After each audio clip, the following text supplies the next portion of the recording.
Hey there, it's Ashley from WTI, and what I have here is this amazing portfolio from Dunwell. If your family is anything like mine, then your kids come home with so much artwork. By the end of the school year, I had a huge pile in my cabinet, and I thought, what am I going to do with all of this? It's really precious. I want to keep it, but I want it to be organized, and I want to be able to see it. So this portfolio has been perfect for all of his artwork.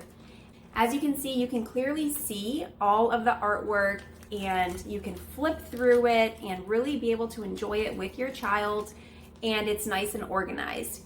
And so what I really appreciate about this is the quality of this portfolio. It's very well made. It has, this is their 11 by 14 size in cobalt blue. The inserts are perfect. They are heavy duty, and when I turn the pages, it is very easy to do this and really easy to go ahead and insert any artwork that you have that you want to keep for your kids.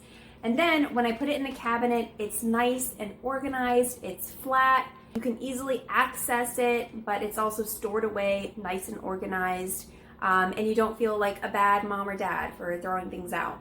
But that's just my point of view.